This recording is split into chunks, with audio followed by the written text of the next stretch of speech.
I will never forget the cold that morning, the type that creeps beneath your skin and lingers even when sunlight breaks through. David's truck came to a halt at the edge of a gravel driveway, its wheels crunching over the weeds that had overtaken the road. He climbed out, slammed the door, and for a moment stood still with hands on hips, glaring at the house as if it were a weight he'd been forced to bear. "Here we are," he muttered, avoiding my gaze. The house had once been my grandmother's. I hadn't stepped foot there in years. The porch sagged in places, the paint had flaked like ancient scales, and vines climbed up one side like they meant to drag the place underground. This, according to him and his mother, was where I would live out the rest of my days, or at least the year I had left Dot in the passenger seat. My hands were clasped tight in my lap, legs unmoving. My body was still healing from the stroke, and walking was hard. I could walk, just slower. Carol, my mother-in-law, had persuaded him this was best. A quiet place, she had said. Emily needs rest. When her time comes, it should be peaceful. That's exactly how she said it. As though I was already dead. David came around, opened my door, and bent down, wearing a look torn between sympathy and annoyance. "You'll be fine here. Someone will check in. The air is cleaner than in the city. It'll help your heart." Mine too. My heart was breaking in that gravel driveway. I glanced toward the porch. A woman in her late 50s leaned on the railing. She was heavy-set, wore a stained shirt, and her hair hung stringy around her face. Her eyes were dull even in daylight. She gave me a weak wave, lit a cigarette, and looked away. "That's Janet," David said. "She'd take care of you. I'll send her a check every month." From my inheritance, I thought, but stayed silent. He lowered the wheelchair from the back of the truck, placed it on the ground, and turned toward me. "Let's get you settled." Settled like I was an old chair being put in storage. I didn't move. My fingers clung to the doorframe, my pulse racing. Every instinct told me this was wrong. But what could I do? I still trembled when I stood. My voice faltered when I tried to argue. I had trusted him for years, and that trust was now being used to isolate me. He finally leaned in, lifted me as if I weighed nothing, and placed me in the chair. My face burned, not from shame, but with rage I couldn't express. Janet flicked her cigarette, opened the front door, and walked inside, mumbling something about the spare room. David wheeled me across the porch and into the house. The air smelled of dust, aged wood, and mildew. The walls were bare, with only a few hooks left behind where photos had likely hung. "I'll come by every couple weeks," he said while carrying in my luggage. "Janet's got the daily stuff covered. You won't have to worry." As if I was no longer capable of thought. When he finally walked back outside, I rolled myself to the window. He stood by the truck, fiddled with his phone, and after one final glance at the house, got in and drove away. I stayed at that window for a long time after the truck vanished, gripping the armrests until my knuckles went white. For the first time in years, something pierced the numbness, a fierce anger, and beneath that rage, a stirring. A feeling I hadn't felt since before the stroke. Strength. Once, I believed I had chosen the safe man, the kind who wouldn't hurt me, who wouldn't waste our savings or fall into a midlife crisis. David was kind when we met, soft-spoken, attentive, the type who held doors open and brought coffee. I was 25, working as an assistant to a logistics firm CEO, ambitious, caffeine-fueled, and dreaming of launching my own business. He sold insurance. Steady, reliable, predictable. I thought that was what I needed. Our wedding was small. Wildflowers and folding chairs in Carol's backyard. She cried when she hugged me, calling me her daughter. I believed her. I believed all of it back then. The early years weren't bad. David brought takeout when I worked late, rubbed my shoulders when I hunched over spreadsheets. But Carol never hid her disapproval.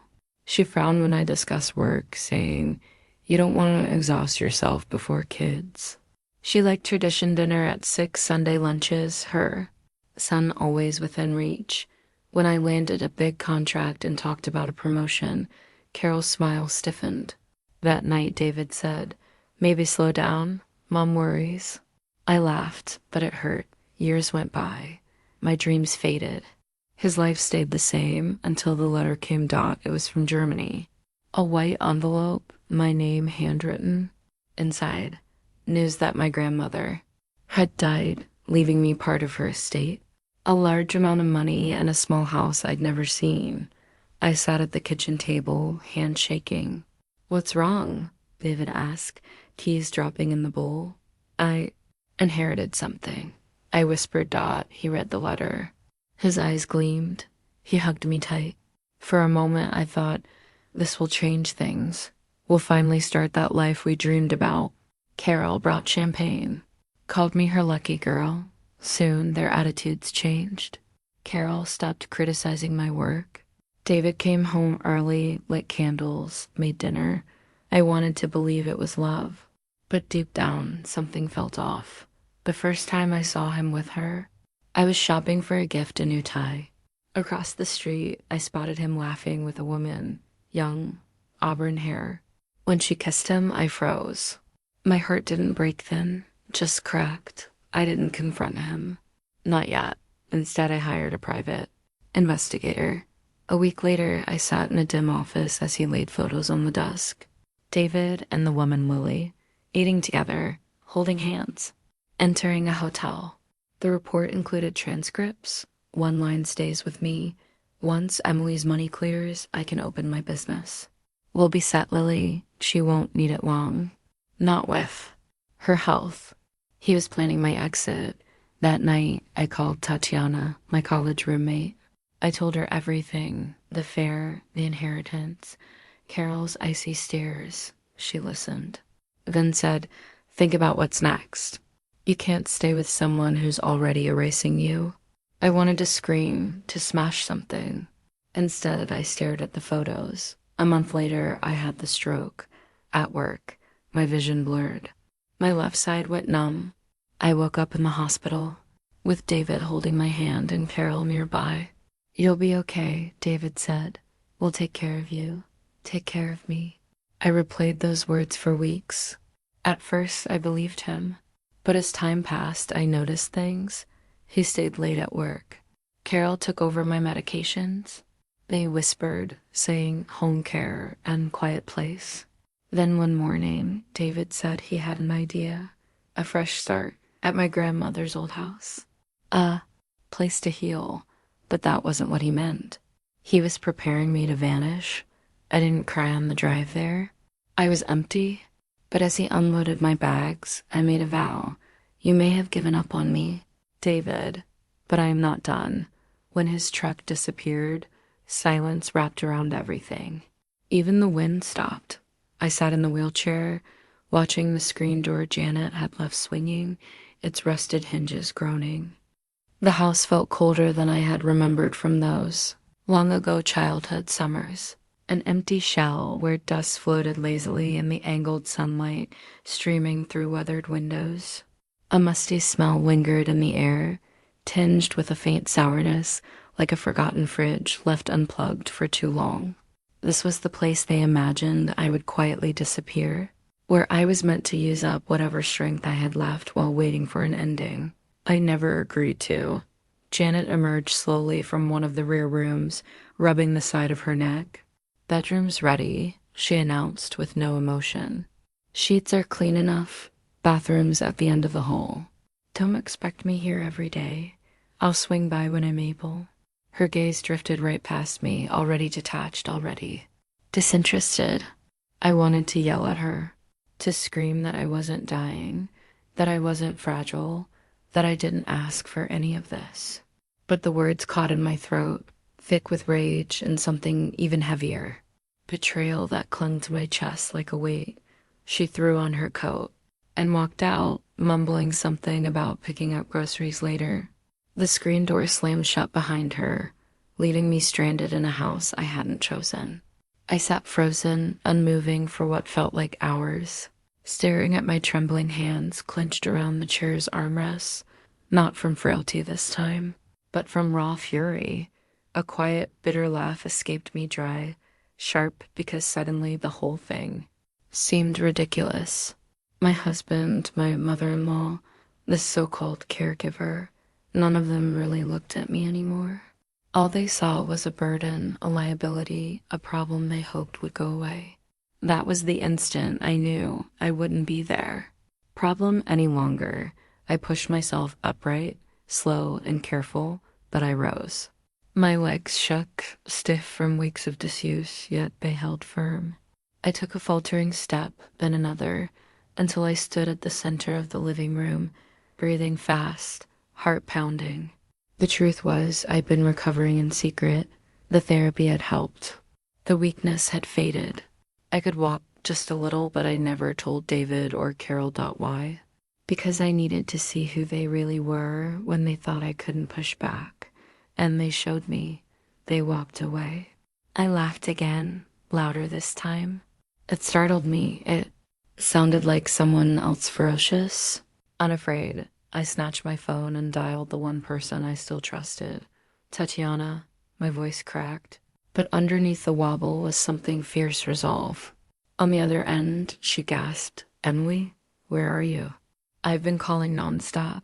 David said you were, oh my God. Are you all right?"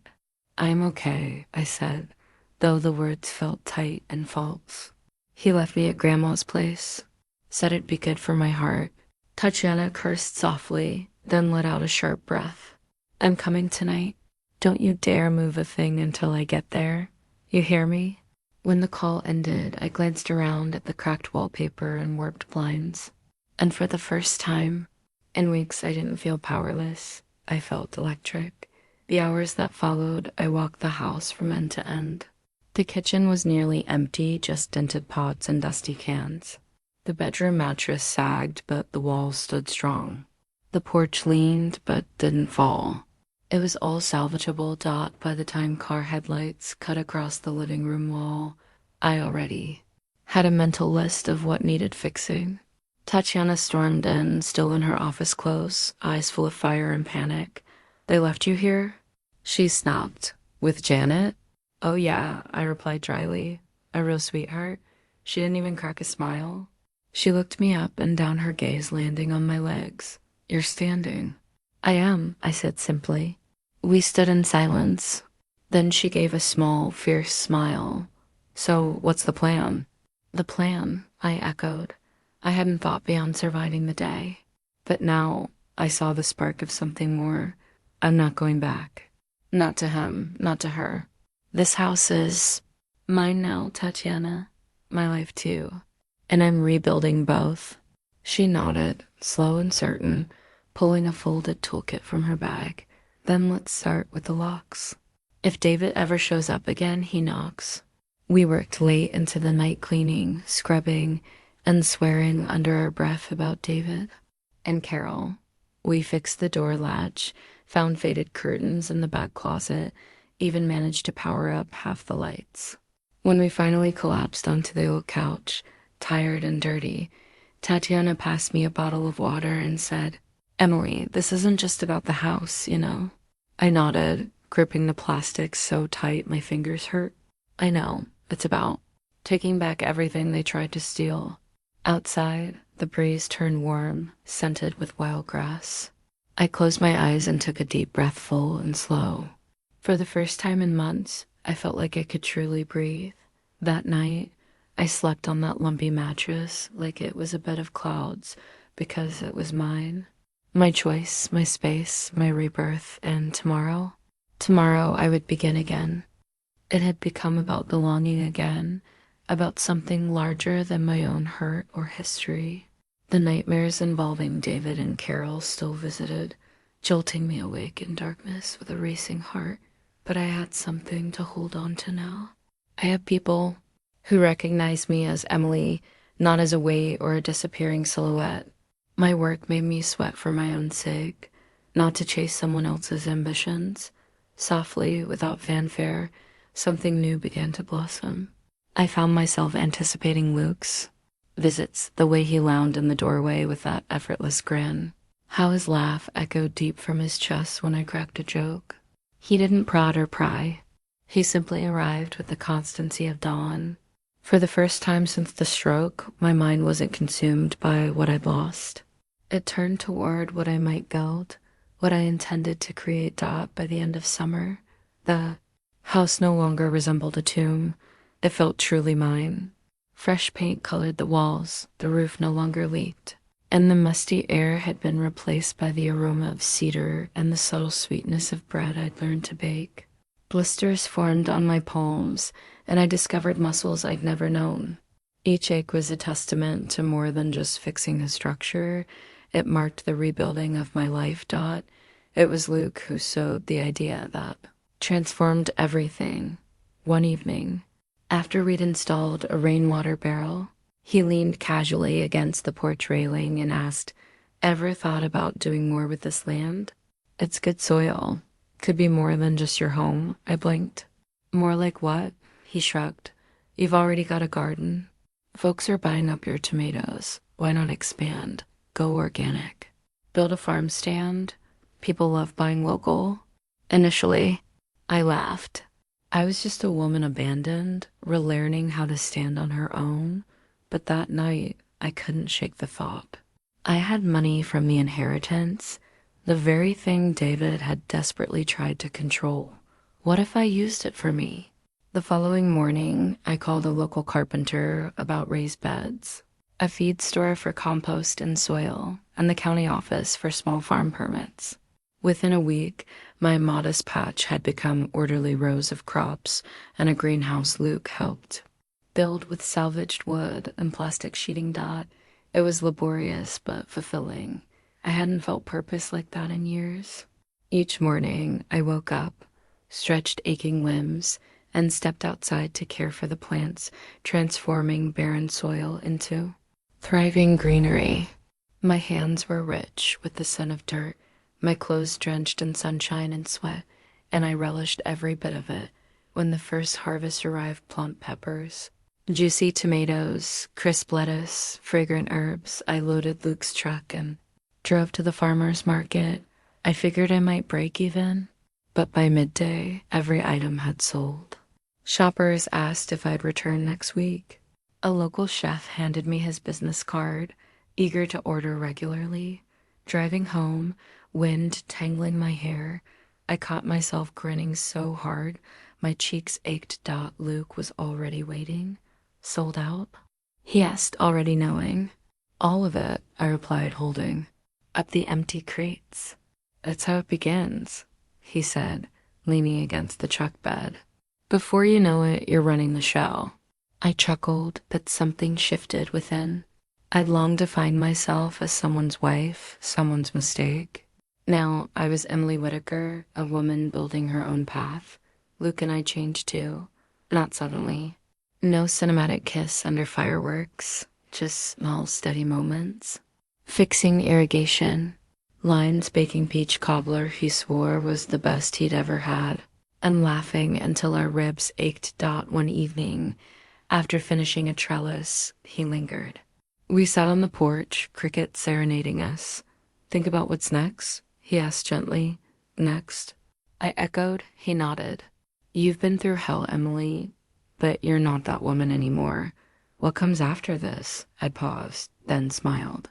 "I just want to keep building this land, this life, something of my own." He studied me a moment, then reached over and clasped my hand. His grip was strong, warm, grounded. "That's a good plan." I didn't withdraw. For the first time in years, someone touched me not out of obligation or pity, but out of choice. It felt honest, safe. From then on, Luke became more than a neighbor. He became a rhythm. Hauling soil, repairing tools, sharing dinner at my table. He never rushed, never pushed. Just showed up, steady as always. By fall, we weren't just a stand. We were Whitaker Gardens, with a logo Tatiana designed. Orders came faster than I could fill them. Luke suggested hiring a local teen to help with harvest. Handing that first paycheck to a high schooler saving for college nearly brought me to Tears. I was giving back. That evening on the porch, I thought about the me from a year before, fragile, afraid, abandoned. Then I thought about who I was becoming, capable, independent, content, a word I hadn't dared to whisper in years. I glanced at Luke, bathed in porch light, sipping iced tea. He noticed and smiled, that quiet, knowing kind of smile. My heart squeezed, but not from fear. From hope. And for once, I believed it. Love wasn't dead. It had just waited for the right time. Almost a year to the day since David had driven away, he returned. I was kneeling in the garden when I heard the familiar growl of his truck. For a split second, panic gripped me. But I stood, wiped soil on my jeans, and faced him. David climbed out with his signature sunglasses and that smug grin. "Emily," he said, like nothing had changed. "You look amazing." His gaze swept the property. "Been busy, huh?" I didn't return the smile. "What do you want, David?" He glanced around. "We need to talk about the inheritance." "How it should be split," I laughed, genuinely. "Split? You mean the inheritance you tried to seize after you cheated? The one you abandoned me over?" He flinched but masked it. "Come on, Em, we're married." "Legally, nothing," came a firm voice. Luke emerged from behind the barn, wiping his hands. "You left her. That entitles you to 0. David bristled. "Who are you? New boyfriend?" "Enjoy your charity case." Luke didn't react. I stepped forward. "Stop. You don't get to call me that. You don't get to call me anything." He tried stepping closer. "Look, I know it got messy, but surely you don't believe I don't think about you at all." I said, sharper than intended, but I meant every word. "You left because it was easier than loving me. You lied. You ran. I don't hate you, but you're not part of this anymore. You don't get a cent." Silence stretched out. David opened his mouth, but nothing came. Luke stepped beside me, calm. "Strong. You heard her. Go." David's jaw tightened. He turned, muttered something, and drove off, a cloud of dust trailing behind. Only this time, I wasn't left behind. I stood firm, but my hands trembled, not from fear, but liberation. "You okay?" Luke asked gently. I nodded. "Better than okay." I looked around. "I'm free." He smiled, understanding. "Let's get those seedlings in before dark." We worked side by side in the fading light, laughter drifting with the songs of crickets and birds. "You've come far, Emily," he said, leaning on his shovel. I brushed dirt from my cheek. "I'm not done." Later, we sipped tea on the porch as the sky blushed pink and gold. He took my hand. I let him. It wasn't flashy. It was real, rooted. Steady. A month later, Whitaker Gardens hosted its first community day. Kids played among vegetables, neighbors tasted jams, and musicians strummed under old oaks. I stood at the gate, welcoming guests. A girl tugged my sleeve to show her pumpkin. Tatiana hugged me. "Look at you," she whispered. "Look what you built." I looked around at everything, the laughter, the sunshine. Luke by the lemonade stand smiling just for me. And for the first time, I felt whole, not from revenge, but from choosing myself. Choosing healing, choosing love. And as the sun dipped low, I stood at the edge of my land, breath deep, and whispered, "This is home. This is my life." And it's beautiful.